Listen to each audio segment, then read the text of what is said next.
राधे राधे। कैसे हैं आप लोग? ईश्वर कृपा से आप सब अच्छे होंगे। आप सबका कृपा बनाए रखे, सबका कल्याण करें। आज हम बताने जा रहे हैं श्रीमद् भागवत महापुराण के एकादश स्कंद का 25वां अध्याय, तीनों गुणों की वृत्तियों का निर्गुणन निरूपण। उसके पहले हम कहना चाहेंगे, यदि आपने हमारे चैनल को सब्सक्राइब नहीं किया तो प्लीज़ हमारे चैनल को सब्सक्राइब कर लीजिए और बेल आइकन बटन अवश्य दबा दीजिए, जिससे कि हमारे आने वाले सारे वीडियोस आपको प्राप्त हो जाएं। यदि आपको कथा अच्छी लग रही है, समझ में आ रही, तो कमेंट में हमें अवश्य बताइए और यह भी बताइए कि आप कहाँ से हमारी कथा सुन रहे हैं, किस शहर से सुन रहे हैं, और कमेंट में राधे राधे अवश्य लिखिए। चलिए अब चलते हैं कथा की तरफ। श्रीमन्नारायण नारायण हरि हरि, बसवनारायण नारायण हरि हरि, तेरी लीला सबसे प्यारी प्यारी, हरि हरि तेरी लीला सबसे प्यारी प्यारी, हरि हरि श्रीमन्नारायण नारायण हरि हरि, भजवनारायण नारायण हरि हरि। राधे राधे। बोलो कृष्ण कन्हैया लाल की जय। श्री भगवान भगवान श्री कृष्ण कहते हैं, पुरुष प्रवर उद्धव जी, प्रत्येक व्यक्ति में अलग अलग गुणों का प्रकाश होता है। उनके कारण प्राणियों के स्वभाव में भी भेद हो जाता है। अब मैं बतलाता हूँ कि किस गुण से कैसा कैसा स्वभाव बनता है, तुम सावधानी से सुनो। सत्गुण की वृत्तियां हैं सम, मन संयम, दम, इंद्रिय निग्रह, तितिक्षा यानी कि सहिष्णुता, विवेक, तप, सत्य, दया, स्मृति, संतोष, त्याग, विषयों के प्रति अनिच्छा, श्रद्धा, लज्जा, लज्जा का मतलब पाप करने में स्वाभाविक संकोच, उसको लज्जा कहते हैं, आत्मरति, दान, विनय और सरलता आदि। रजोगुण की वृत्तियां हैं इच्छा, फल, इच्छा, प्रयत्न, घमंड, तृष्णा, तृष्णा मतलब असंतोष, ऐंठ और ऐंठ या अकड़, देवताओं से धन आदि की याचना, भेद बुद्धि, विषय भोग, युद्ध आदि के लिए मद जनित उत्साह, अपने यश में प्रेम, हास, पराक्रम और हठ पूर्वक उद्योग करना। तमोगुण की वृत्तियां हैं क्रोध, क्रोध मतलब असहिष्णुता, लोभ, मिथ्या भाषण, हिंसा, याचना, पाखंड, श्रम, कलह, शोक, मोह, विषाद, दीनता, निद्रा, भय, आशा, भय और अकर्मण्यता आदि आदि। इस प्रकार क्रम में सत्वगुण, रजोगुण और तमोगुण की अधिकांश वृत्तियों का पृथक पृथक वर्णन किया गया है। अब इसके मेल से होने वाली वृत्तियों का वर्णन सुनो। उद्धव जी, मैं हूँ और यह मेरा है, इस प्रकार की बुद्धि में तीनों गुणों का मिश्रण है। जिन मन, शब्द आदि विषय, इंद्रिय और प्राणों के कारण पूर्वोक्त वृत्तियों का उदय होता है, वे सब के सब सात्विक, राजस और तामस हैं।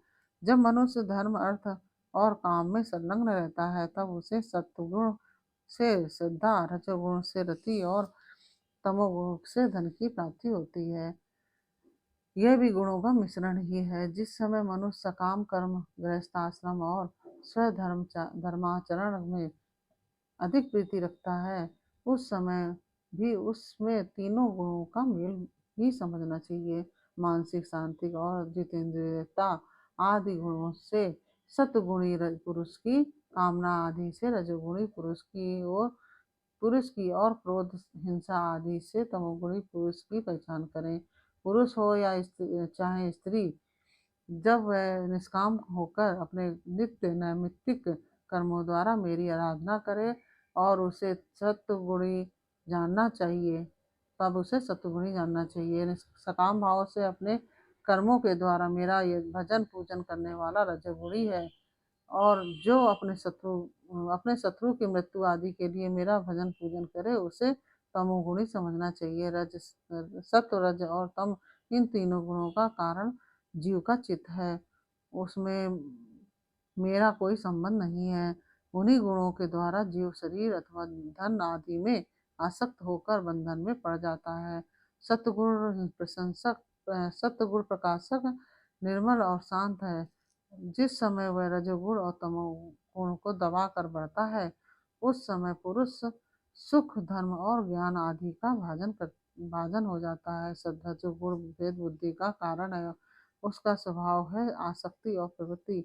जिस समय तमोगुणी जिस समय तमोगुण और सतगुण को दबाकर रजोगुण बढ़ता है, उस समय मनुष्य दुख कर्म यश और लक्ष्मी से संपन्न होता है। तमोगुण का स्वरूप है अज्ञान। अज्ञान स्वभाव है अज्ञान उसका स्वभाव है, और आलस्य और बुद्धि की मूर्ता।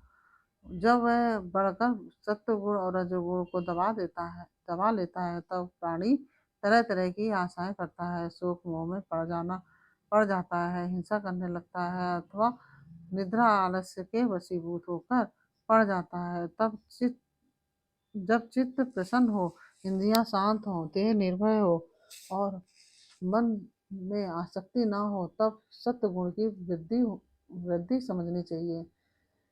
सतगुण मेरी प्राप्ति का साधन है। जब काम करते करते जीव की बुद्धि चंचल, ज्ञानेन्द्रिय असंतुष्ट, कर्मेंद्रिय विकार युक्त, मन भ्रांत और शरीर अस्वस्थ हो जाए, तब समझना चाहिए कि रजोगुण जोर पकड़ रहा है। जब चित्त ज्ञानेन्द्रियों के द्वारा शब्द आदि विषयों को ठीक ठीक समझने में असमर्थ हो जाए और खिन्न होकर लीन होने लगे, तब मन सूना सा हो जाए और अज्ञान और विषाद की वृद्धि हो, तब समझना चाहिए कि तमोगुण वृद्धि पर है। उद्धव जी, सतगुण के बढ़ने पर देवताओं का, रजोगुण के बढ़ने पर असुरों का और तमोगुण के बढ़ने पर राक्षसों का बल बढ़ता है। वृत्तियों में भी क्रमशः सत्व आदि सत्व आदि गुणों की अधिकता होने पर देवत्व, असुरत्व और राक्षस तत्व प्रधान राक्षस तत्व प्रधान निवृत्ति, प्रवृत्ति तथा अथवा मोह की प्रधानता हो जाती है। सत्वगुण से जागृत अवस्था, रजोगुण से स्वप्नावस्था और तमोगुण से सुषुप्ति अवस्था होती है। तुरीय इन तीनों में एक सा व्याप्त रहता है, वही शुद्ध और एक रस आत्मा है। वेदों के अभ्यास में तत्पर ब्राह्मण सतगुण के द्वारा उत्तरोत्तर ऊपर के लोकों में जाते हैं। तमोगुण से जीवों को वृक्ष आदि पर्यंत अधोगति प्राप्त होती है, और रजोगुण से मनुष्य शरीर मिलता है। जिसकी मृत्यु सतगुण की वृद्धि के समय होती है, उसको स्वर्ग की प्राप्ति होती है। जिसकी रजोगुण की वृद्धि के समय होती है, उसे मनुष्य लोक प्राप्त होता है, और जो तमोगुण की वृद्धि के समय मरता है, उसे नरक की प्राप्ति होती है। परंतु जो पुरुष त्रिगुणातीत जीवन मुक्त हो जाते हैं, जो पुरुष त्रिगुणातीत जीवन मुक्त हो गए हैं, उन्हें मेरी ही प्राप्ति होती है।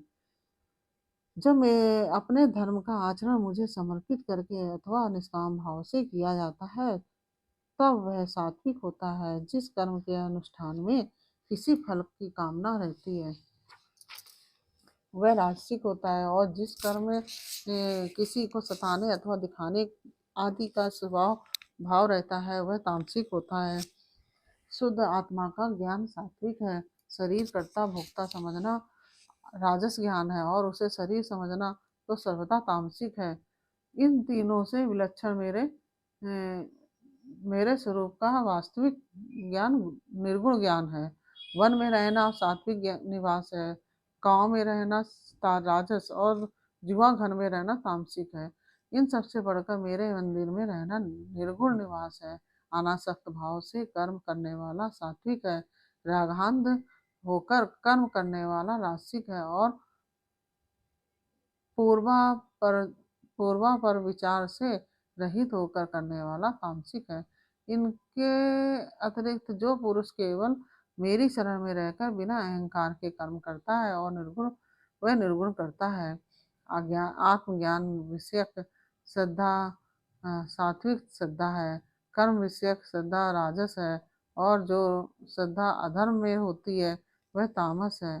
तथा मेरी सेवा में जो श्रद्धा है, वह निर्गुण श्रद्धा है।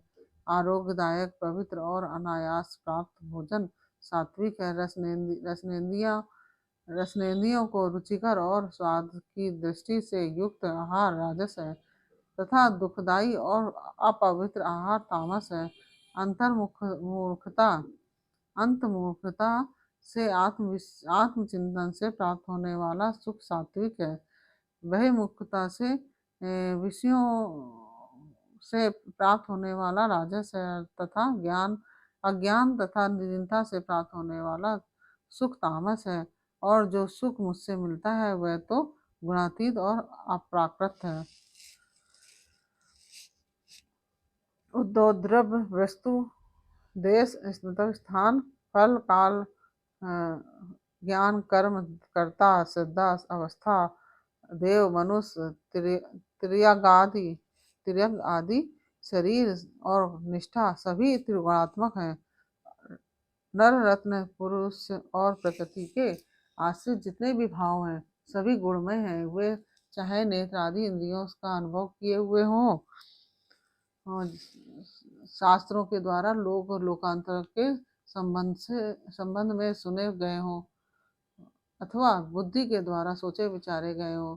जीव को जितनी भी योनियां अथवा अर्थात जीव को जितनी भी योनियां अथवा गतियां प्राप्त होती हैं वे सब तीनों उनके गुणों और कर्मों के अनुसार ही होती हैं। हे सौम्य, सब के सब गुण चित्त से ही संबंध रखते हैं, इसलिए जीव उन्हें अनायास ही जीत सकता है। जो जीव उन पर विजय प्राप्त कर लेता है वह भक्ति योग के द्वारा मुझमें ही पर निष्ठित हो जाता है और अंततः मेरा वास्तविक स्वरूप जिसे मोक्ष भी कहते हैं प्राप्त कर लेता है। वह मनुष्य शरीर बहुत ही दुर्लभ है।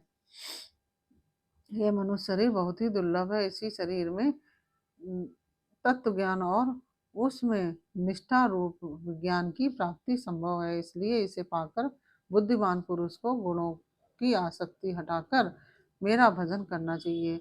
विचारशील पुरुषों को चाहिए कि बड़ी सावधानी से सत्वगुण के सेवन से रजोगुण और तमोगुण को जीत ले, इंद्रियों को वश में कर ले और मेरे स्वरूप को समझकर मेरे भजन में लग जाए।